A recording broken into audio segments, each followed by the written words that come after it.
This is Dr. Rob Harder with the Nonprofit Leadership Podcast, Making Your World Better. What does it take to be an effective nonprofit leader today?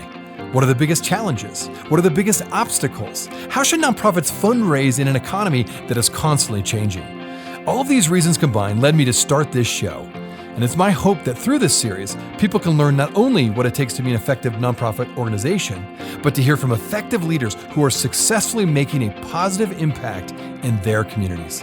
We hope you enjoy the show as together we hear how they are making their world better.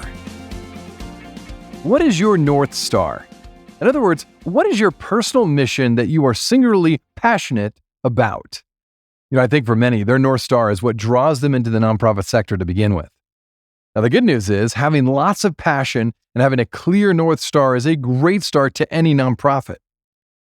The problem comes when you lose that singular focus. Well, my guest today clearly has had a North Star. It is water conservation. Steve Creech is my guest today, and he's teamed up with his friend, the artist Wyland, to serve as the president of the Wyland Foundation. Many of you are familiar with those beautiful, huge murals all over the country, actually, that are done by the artist Wyland. Well, Steve will share how their foundation has been able to cultivate sustainable growth and overcome the barriers that often keep nonprofits from scaling.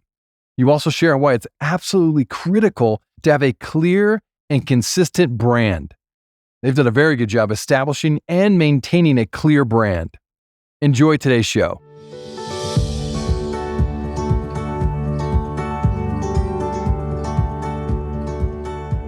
Well, Steve, thanks so much for being on the show today.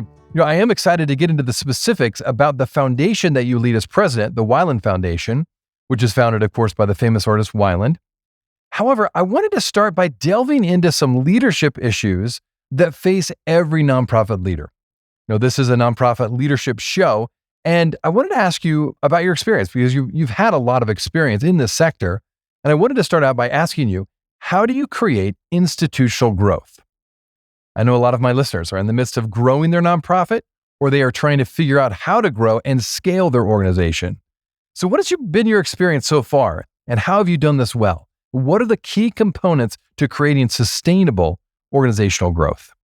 I think that's a great question. And first of all, Rob, it's a pleasure to be here and talk about something I love, and that's nonprofits. And further, I love nonprofit management because if we're managing our nonprofit successfully, that means we're meeting our community service objectives. And that's the whole point.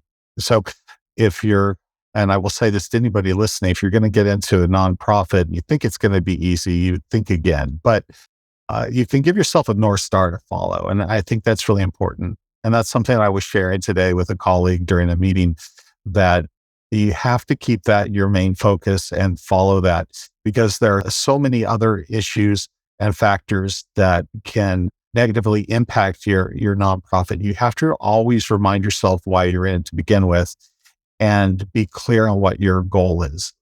That goal being, how do you know when you've met your nonprofit mission and your mandate? So as a nonprofit leader, it is something that I remind myself of daily when I come into work. Why am I here? What am I doing? And what is the work that I'm doing? How is that leading us towards our North Star? So it's a great way to operate. And that way, when you start having to make all the other smaller decisions, you can let that mission help inform and help you make better decisions. So if you take a look at a nonprofit,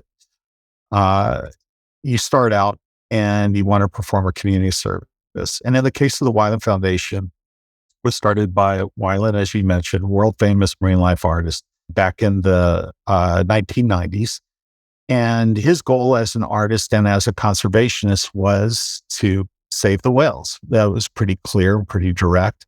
And the way he did that was reminding people about the beauty and majesty of these great animals that most people really don't see.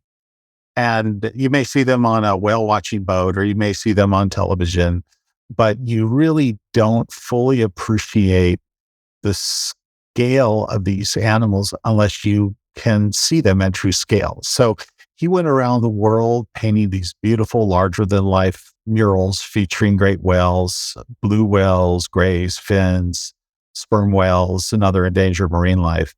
And it was a bit of a wake-up call during the 1980s when he started doing that, because most people had never seen them at that level, and they had never seen them on the side of a building or a skyscraper in a metropolitan area, 1,000 miles from the ocean. So he was a bit of a Johnny Appleseed, going around doing these murals, painting them as donations to the cities. So, we would raise money for the paints and whatnot, but his time was always done.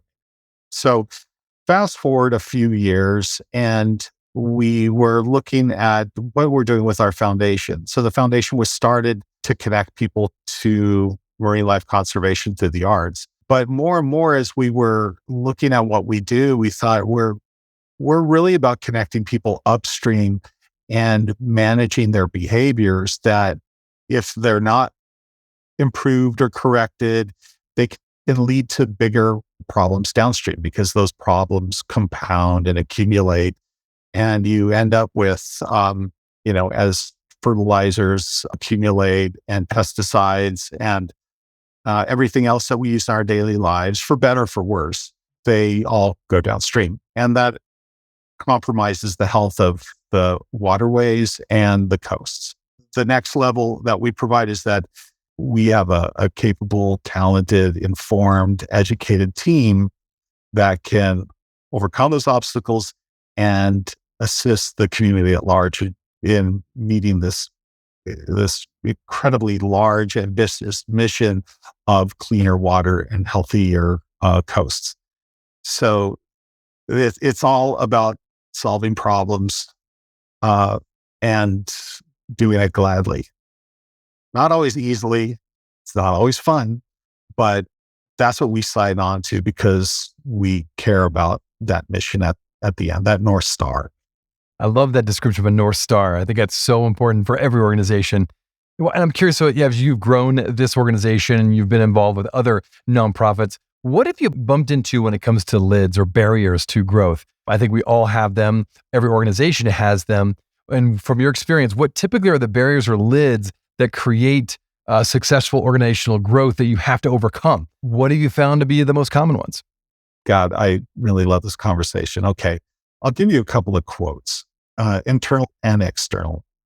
Early on, when we were doing this, I would have the people within the organization, not the nonprofit, but we also had a business as well.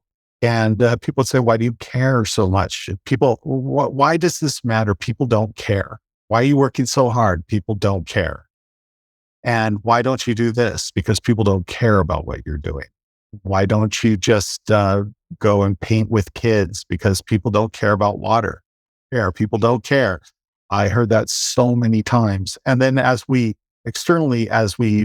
worked to bring our message out, we would reach across the United States, because we have one of our programs is called the National Mayor's Challenge for Water Conservation. So we would call cities and get mayors involved to raise the profile of environmental and water quality issues. So we would call the cities in the Southwest and the Northeast, and everywhere, thousands of calls. And a lot of the calls we would hear would be so based on what their perspective is. Like we would call, a city in the Northeast. They say, "Well, it just rained here. It's not an issue. We don't really care about it." And of course, part of our job would be to expand that perspective. Well, you do have water, but this is also about water quality. What are we putting into that water? And then once we start talking about, the costs of heating, treating, moving, cleaning that water, you're looking at a huge economic issue. So a lot of what we're doing is just peeling back some of the layers so people can really understand that these are much bigger issues than what they've assumed. So kind of going back to your question, the fact that people don't care seems to me anyway more of a reason to have this foundation.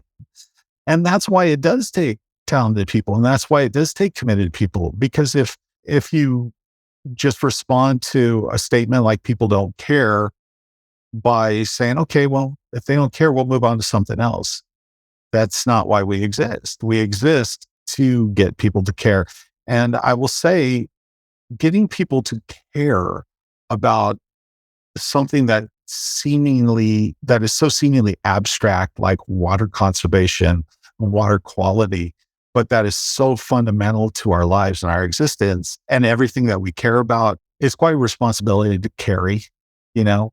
And so that was the toughest part. But now that the world's changing right now, we have tremendous drought issues here in the West, in Utah. You're very well aware of it. But you can look at Jackson, Mississippi, and their infrastructure issues, and you've got you've got communities at risk, and now they have no access to water. You can look at Flint, Michigan. The water affects everything; it changes everything, and unfortunately, people don't realize that until the change is upon them. And then it's kind of like, here's the analogy: it's like stepping into an elevator and that elevator does not open. That room gets very small very fast. So, and we recognize that. That's why we work so hard at this, because even though people may not care about it or they may not recognize it immediately, we do. And that's part of the service we provide. We'll be right back. Well, thanks so much for listening to the podcast. If this is your first time listening to us, I wanted to make sure you're aware of a whole group of other episodes with fascinating guests that I previously interviewed. Just go to our website, nonprofitleadershippodcast.org. There you will find numerous interviews of nonprofit leaders from all over the country, including some from other countries, all trying to make their world better. When you go to our website, you can also subscribe to my monthly leadership update in order to get more content, ask me questions, and join the Nonprofit Leadership Podcast community. Just look for the subscribe button, which is on the top right-hand side. It's a real easy process.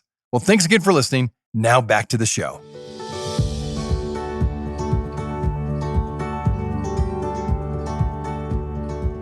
No, well said. And one of the things I want to highlight for my listeners is I'll put some information in my show notes about this. But your foundation is doing a very especially effective job, from what I can see, in raising awareness about conservation, again, water conservation, as you're talking about, along with energy conservation. And certainly in the West, yes, me living in Utah, you living in California, absolutely both of our states, it's an everyday reality now. And you've got this recent National Mayor's Challenge for Water Conservation. To explain for my listeners, in short, this is a friendly competition, sounds like, between any city across America who will simply take a pledge to conserve their water and energy use. So talk about that. How have you successfully led the way with this project nationally, and what have been the results so far? Yeah, so like everything we do, it's usually born out of an organic need. So the Mayor's Challenge was really born out of a museum exhibit that we had called the Water's Extreme Journey Maze. And it was this 1,000 square foot maze that you'd enter it as a clean drop of water, and you would reach all these decision points as you go from one place to another. And if you answer a question correctly, you'd head toward the cleaner ocean. If you answer the question incorrectly, you have a better chance of ending up in the dirty ocean, right? So this was back in 2005, I think it was. We had created a water footprint calculator with that. Not a lot of that work had been done at that time. This was in the early 2000s. So I like to think that we were at the forefront of a lot of this stuff. Some mayors in South Florida kind of got wind of it, and they came to us and said, we were having a terrible time trying to engage our residents about water conservation. The minute we start talking about it, they start falling asleep. And they said, can we do anything? You guys seem to have a handle on this. Can we do anything to make it more fun? And so we kind of came up with, it was a bit of a game, I guess. We got a handful of mayors together and we said, hey, we're going to create a framework of pledges, like, turn off your faucet or turn off your shower, take a military type of shower, that sort of thing, the real basics. And then they can check off those pledges online, and then we'll just compare the results, and the winning city will get a prize. So we took that idea, refined it quite a bit. And I think when we last checked, we've had over 1,000 mayors across the U.S. participate, but they essentially hire their residents to get on board. utilize the opportunity to focus on water management and make pledges and share it with their friends and neighbors. And so we kind of sweeten the pot a little bit. And we have prizes like we'll pay the utility bills for residents from winning cities. We give away a Toyota Highlander hybrid vehicle to a charity in one of the winning cities. A lot of good stuff like that. But they can also see in real time, how they're doing against other cities and what their impact will be on, greenhouse gas reductions in hazardous waste in our water streams, all of that over the course of the year, as they adhere to these pledges. Measuring results, so critical. I think donors more and more want that. They want to see the results. They want to hear about them. Even better, of course, see them. Another thing that stands out to me about what your foundation is doing well, and particularly with this challenge, I think is one of those examples. You have a very clear, consistent, and even catchy brand. How have you established that brand footprint, not only on a local scale, but on a national scale? Sure. Well, the first thing you do is you talk about it a lot. You talk about it internally, you live it, you breathe it, and you adopt it, and you have to get behind it. And I think once you've established that, and once you firmly believe it, it's really easy. But not to minimize that, because there's so much work that goes into identifying who you are and what you believe in. And because it really does have to be a reflection of who you are. In the nonprofit world, at least in my opinion, if you don't feel that way, it's going to be very hard to convince or communicate that message to other people. So part of the strength of sharing that message is making sure that you've got a consensus among your team, your internal stakeholders, that you can all go out with that message with one voice and amplify it. So that is the case. It's the case obviously with myself and Wyland, the artist, and our entire team. So then when you're doing all the things you need to do with social media and program development and advertising and fundraising and everything, you're very consistent because you know it well. It's not like you're improvising, But that would be one piece of advice I would share with your listeners, is that if you're not clear on what your goals are and what your foundation stands for, then you need to get clear on that, because the impacts are so great if you can do that. But it does not come easy. Everybody has different ideas. A lot of times you'll see different agendas, and a good, clear communication strategy internally will simplify everything. And it even reduces your costs, believe it or not. Yeah, explain that. What would you say? Why would you say that, I guess? Well, because you're much more efficient. You're making better decisions, for instance, on your communication channels. You're not circling back on mistakes. You're reaching the right people. You can kind of make inferences of where I'm going with this, but clarity is everything. But there is a lot of work that goes into getting that clarity. A lot of work. That's the thing that I think nobody really tells you. They can tell you, but I think you have to live it to really understand it. I took plenty of marketing classes in college, and they would see when it's theoretical is one thing, but living it and seeing, the ups and downs to getting it right, it's tremendously different.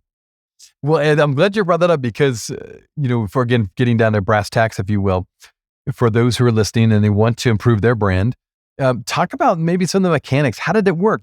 You've got an artist that's the foundation president/founder, right? And that makes it pretty unique because you've got already a branding that comes with his artistic style and talent. But beyond that, because brand is obviously more than just your image, tell us more about how you developed your brand. What was the process? Was it you? Was it with your team together? Did you take some marketing classes or someone else on your team did? Tell us about that, because I think that could be really helpful for my listeners. Well, our founder and I have worked very closely together. I mean, we're good friends. And, I came in initially I was the PR guy, the writer, but I have a background in journalism, and my interest was environment, always environments, all the the newspapers I worked for, I was, my hand would go up when it was the environment time. So I wanted to do more of that. He was doing some really great, instinctively smart things on the marketing side. And he was doing it for all the right reasons. So kind of us coming together was really fortuitous. My father was an artist too. And I got the mindset. But there's always been a real creative dynamic between the two of us. And, where we would each propose ideas and, the other person would pick up on it and enhance it. So it's, even like a songwriting, I guess, team sort of. The only difference with our founder, Wyland, is that he is very ambitious and a go-getter. And, when we talk about obstacles and hurdles, I don't think there's an obstacle or hurdle that would ever get in his way. So that kind of rubs off. So if you're a creative person to begin with, which I am more or less, it really is empowering. Okay. So the question is, how does that brand evolve? Well, he had a brand which was more art-based and, it had used some traditional, art. If you look back at arts in the 1980s, you might think Bob Ross and, PBS, painting the clouds and all of that. And, there's an aspect to that, but the world has changed so much now. We've been moving along with it. We reached a point in the early 2000s where, as I mentioned earlier, we just thought this is not enough. We can't just paint a picture and we can't just say, let's save the whales and people are going to rally the same way they did in, the first Earth Day in 1970, or, things have changed a lot. Technology has changed. And so what we did was we did that reassessment we looked upstream, thought about what we stand for. And then through that process of discussion, there was an evolution along the way. And my advice for those people is that that's where it really got internalized and developed. It wasn't something that we just plucked off a tree. It was this long period of what do we stand for? What do we want to see? What change do we want to see in the world? How can we be part of that change? And that's how it evolved into something that was more about people, collaboration, and working together on a grassroots level to take care of our marine ecosystems. And maybe that's the whole theme of this is follow that North Star. The thing that's important to you, follow that so you don't get distracted and lose impact. That's how I look at it. Well, this has been great. Thanks for sharing that. I do like that as a theme, if you will. Follow your North Star. Wyland Foundation has done that. You're helping to lead that. Of course, the artist founder obviously has done that too with his artwork. So I think my listeners probably will want to find out a little bit more about the foundation, maybe learn more about you. How can they do that? What's the best way to connect with you and the foundation? All right. The foundation is wylandfoundation.org. Pretty simple. You can just Google Wyland Foundation and you'll get 1,000 entries. If you want to reach out, just send an email to info@wylandfoundation.org. Ask any question. I'll get back to you, or one of our team members will. We all review those emails. So, and, we love what we do and we're happy to support others that are making their contributions to well-run nonprofits. And I've had some really good nonprofit mentors, coaches, and that's also really good for others out there. There are people that do want to serve and provide input and take advantage of those resources if they're available. The nonprofit business is hard and it's challenging. And, there's no substitute for the hard work. For sure. You bet. That's exactly right. Well, again, thank you for sharing your insights. Thanks for all you do to really foster and champion water conservation across the country. Really appreciate it. Thanks, Rob. I appreciate the interview. I really enjoyed this talk. Yeah. Thanks for being on the show. Hey, friends. Well, I wanted you to know that this podcast can be found on iTunes, Spotify, Amazon, Google Podcasts, and wherever you listen to other podcasts. I also want to encourage you to like, subscribe, and share this podcast with others. This will actually help us get this great content out to more nonprofit leaders just like you. You can also join the Nonprofit Leadership Podcast community. Find other resources and interviews of past guests all on my website, nonprofitleadershippodcast.org. Well, thanks again for listening, And until next time, keep making your world better.